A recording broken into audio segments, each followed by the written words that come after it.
Ang sasabihin ko sa inyo, hindi kayo magtatagumpay sa masamang hangarin ninyo.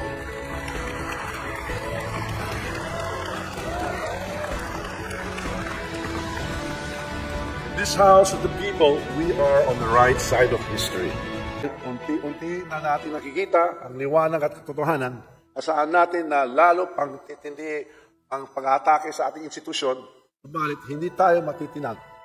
Hindi tayo papayag na muling bumalik ang panahon ng kadiliman at kasamaan.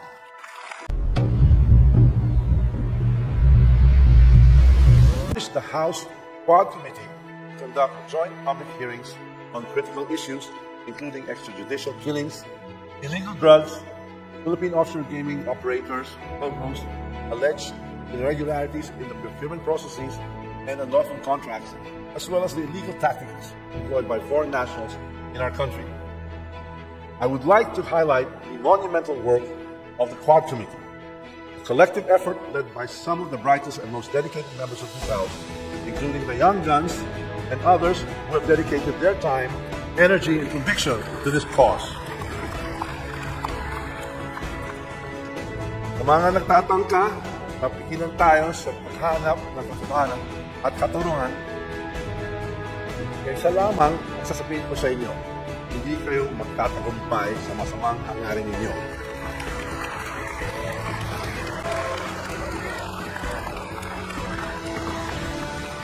In this house of the people, we are on the right side of history. And make no mistake, no matter the challenges, no matter the opposition, we will stand our ground. We will not yield to intimidation or pressure. We will not be swayed by the attacks hurled against us. Instead, we will press on with even greater resolve, knowing that people are behind us, that history will remember our courage, and that our efforts are guided by the principles of justice and integrity.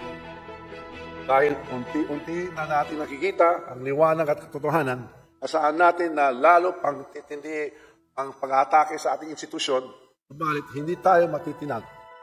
Hindi tayo papayag na muling bumalik ang panahon ng kadiliman at kasamaan.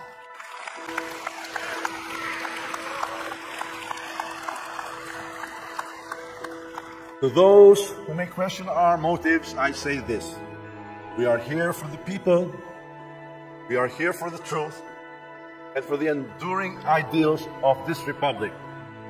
Our work transcends personal ambition. It is about laying the foundation for a nation that is free, just, and governed by the rule of law. We are building a legacy that our children and grandchildren can look back on with pride.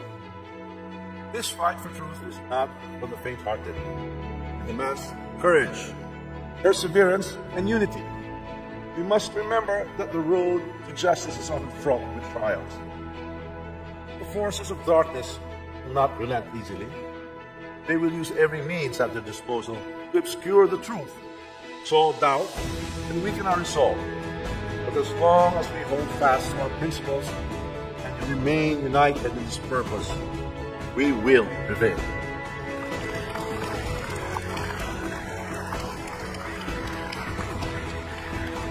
As we resume our session, let us move forward with the spirit of resilience and dedication that has defined this House, especially during our recent response to the typhoon. Let us advance with a sense of duty, commitment to service and dedication. People who have entrusted us with their hopes and aspirations. Today, as we stand on the right side of history, not just as witnesses, but as architects of change, the people are watching. History is watching. Let us not falter, for we hold the power to shape the destiny of our nation. Ladies and gentlemen of this chamber, we recognize that the House of Representatives cannot address every national issue alone. The Filipino people understand this as well.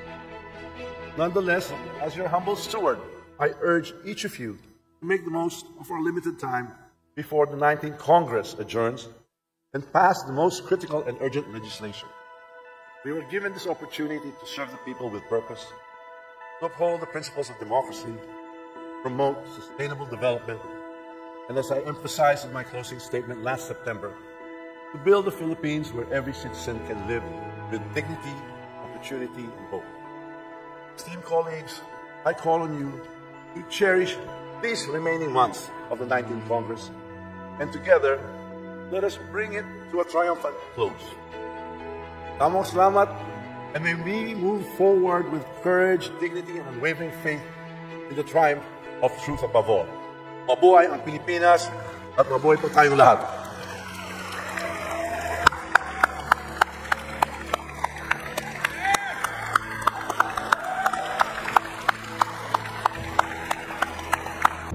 Is there any objection? Hearing none, the motion is carried. The committee hearing of the Committee on Good Government and Public Accountability is extended. Thank you. We will now proceed to the next item in our agenda. Magandang umaga sa inyong lahat. Welcome to the fourth public hearing of the House Committee on Good Government and Public Accountability. Before we start, we thank our guest resource persons and witnesses for understanding why we had to postpone the previously scheduled hearing on October 28. Ito ay upang matulungan bumangon muli ang ating mga kababayan na lubhang nasalanta ng Bagyong Christine. Narito tayo ngayong araw upang talakayin muli ang issue ng Pondo ng Bayan. Pondong mas nailagak sana sa mga kababayan nating naapektuhan ng mga nakalipas na bagyo.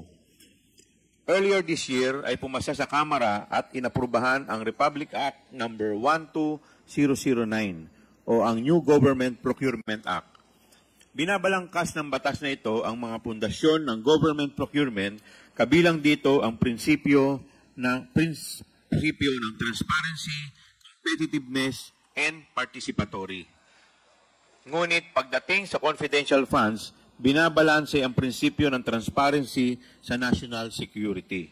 Kung kaya't kapag confidential funds na ang pinag-uusapan, hindi basta-bastang nalalaman kung saan ito ginagamit at kung kanino dapat bumili. This committee, however, recognizes that confidential funds are necessary to ensure safety and national security. Ngunit dahil ang confidential funds ay natural na palihim kung gamitin, madaling maabuso ang paggamit nito, lalo na kung hindi mahigpit ang patakaran sa paggastos nito. Natural lamang na ang mga pagkakalooban ng confidential funds ay mga ahensyang mapagkakatiwala ang gagamitin ito para sa mga programang pangseguridad ng bansa. Ito ang pakay ng inquiry ng komiting ito. Inaalam natin kung, number 1, saan at paano pwedeng pagsamantalahan ang confidential funds. Number 2, ano ang ahensya ng pamahalaan ba ang karapat-dapat pagkalooban nito? At ang ikatlo, ano ang dapat ilagay sa batas upang maiwasang maabuso ang paggamit nito upang protektahan ang kaban ng bayan mula sa mga abuso. Ganun na lamang ang pagkadismaya marahil ng karamihan sa mga natutuklasan natin dito sa House Blue Ribbon Committee. Nakita natin dito kung paano ginamit at ginastos ng Office of the Vice President at ng Department of Education ang pondong kompidensyal na ipinagkaloob sa kanila sa mga taong 2022 and 2023. Marahil, pwede nang masabing improper ang gamit sa confidential funds ng mga ahensyang ito. Upang mas mabigyan pa tayo ng linaw, nararapat na masagot ang katanungang ito. Anong nangyari sa pera ng taong bayan? Masasagot lamang ito ng dalawang tao. Una, ang head of agency, which in the case of both the OVP and the DepEd is the Vice President. At ikalawa, ang Special Disbursement Officer, SDO, na sila Ms. Gina Acosta para sa OVP at Mr. Edward Fajarda para sa DepEd. Ngunit ni isa sa mga ito ay hindi nagpapakita sa atin. Pakita po yung slides. Your Honor, the Information Technology Department is having difficulty in flashing it. There you go, Your Honor. Dito po makikita po natin yung dalawang slides na nagpapakita po ng matrix kung paano po ginamit ang 2022 and 2023 OVP and DepEd confidential funds na na-release, in-encash at niliquidate ng Vice President at SDOs indicate other signatories to the DV's checks, LRs and ARs and their relationship to the VP. Ang tumitestigo lang sa ating investigasyon ay sina former USEC Gloria Mercado at USEC Annalyn Sevilla mula sa DepEd. Ang dating SDO ng DepEd na si Edward Farda ay napag-alaman naming lumipat na sa OVP. Hindi maiiwasang magtaka ang iba na bakit OVP at DepEd lang ang nakasalang sa usapin ng confidential funds. We have to start somewhere.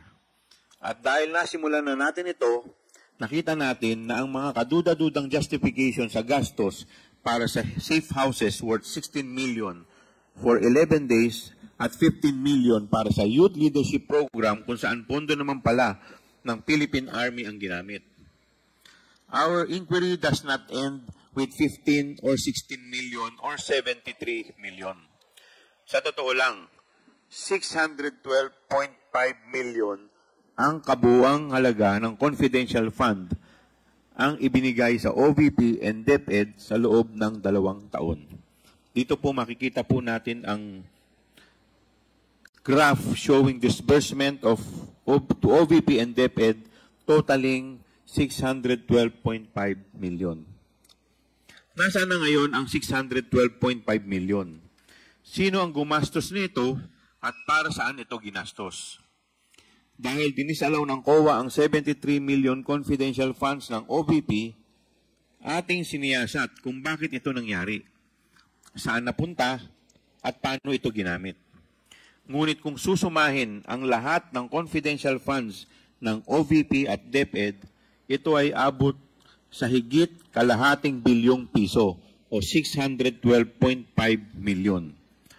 Base sa salaysay ng mga testigo at mga dokumentong nakalap, lumalabas na pawang hindi ka panipaniwala, haka-haka o gawa-gawa lamang ang mga proyekto at programang pinaglaanan at ginastusan ng confidential funds.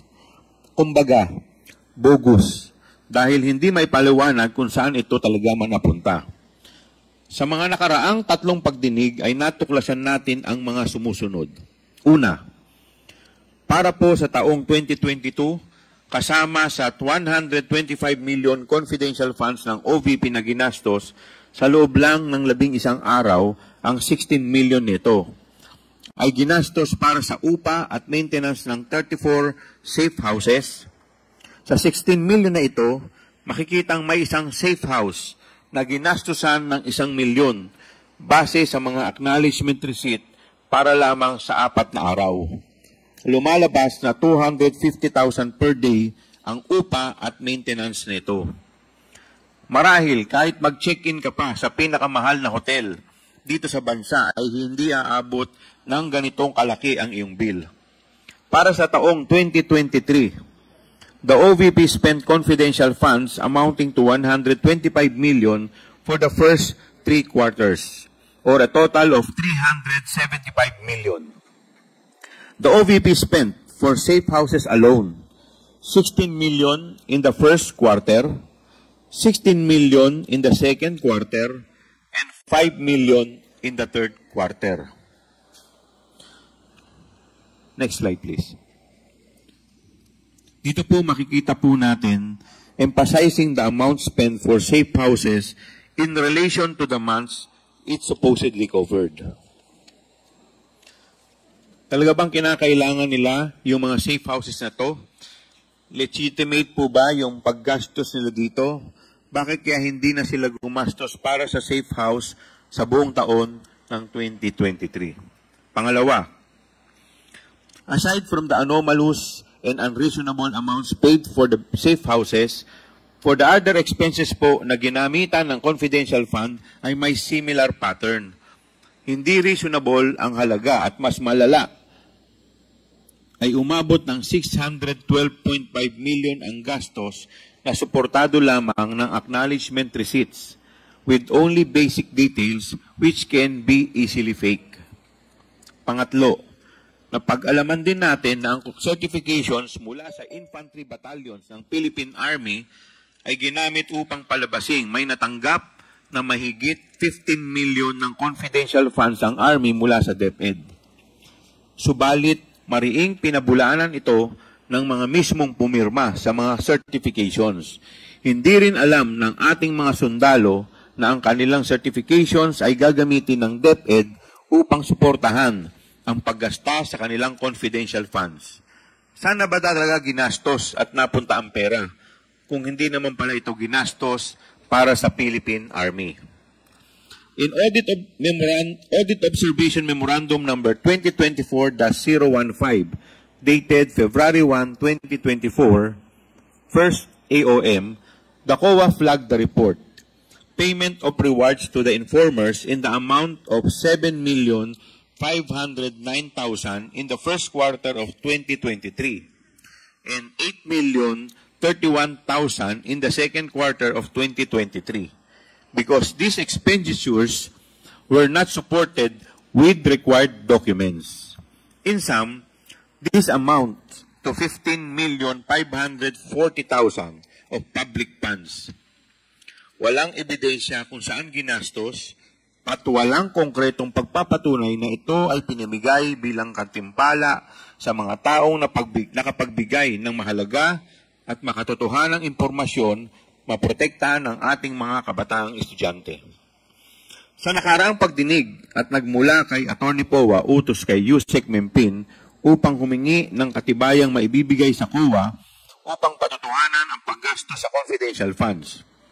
Si Yusek Mempin naman, na dating commander ng Task Force Davao, ang humagilap ng certifications at ginamit na nga ito ni Atty. Powa sa pagsagot sa first AOM ng COA.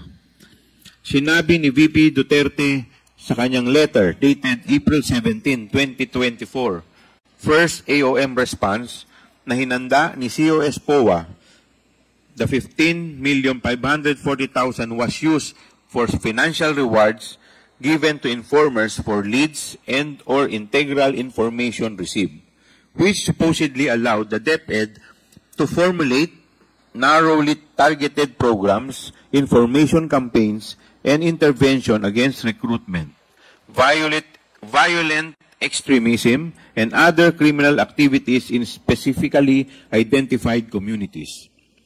Pinapalabas sa sulat na kabilang sa mga programang kanilang finormulate ay ang Youth Leadership Summit o YLS, and Information Education Campaign, IECS. Ngunit ito ay tahasang pinabulaanan ng mga AFP officers na pumirma sa mga certifications na hiningi ni Yusek Mempin. Pang-apat, lahat ng mga testigong humarap sa kamera ay nagsabing hindi nila alam nasaan ang pera at saan pumunta ang pera. As stated by Atty. Powa, when it comes to confidential funds, only two persons can answer the question: the VP herself and the Special Disbursing Officer, Mr. Edward D. Fajarda. Subalit, wala na si Mr. Fajarda sa DepEd. Siya ay nasa OVP na at kabilang sa mga tumatangging humarap sa ating pagdinig. Marahil, mas makabubuting kung sa halip na mag-presscon ay dumalo na lamang sa ating mga pagdinig upang harapin ang mga katanungang ito under oath kabilang ang kanyang mga tauhan. May paliwanag o wala, isa lang ang tiyak na sagot. Malamang hindi napunta ang confidential fund sa mga estudyante pati sa kanilang seguridad. The numbers drawn came from the very documents submitted by the Vice President. I emphasize that the discoveries made by the committee is just the tip of the iceberg. Marami pa po tayong kailangan malaman at mahalagang dapat malaman kung saan napunta. Malinaw na madaling abusuhin ang confidential fund kung masyadong maluwag ang mga panuntunan sa paggamit nito. COA has been basically reduced to the ministerial task of checking whether the documents required to be submitted with respect to the confidential expenses are complete, without even checking the veracity of the information contained in these documents, compared to the audit of regular funds where transactions need further substantiation. This must be addressed to prevent not only leakage of government resources, but to close an avenue for graft and corruption. The mission of the committee is to craft a bill considering this relevance, these revelations, to regulate and ensure the proper use of confidential funds. Maraming salamat po.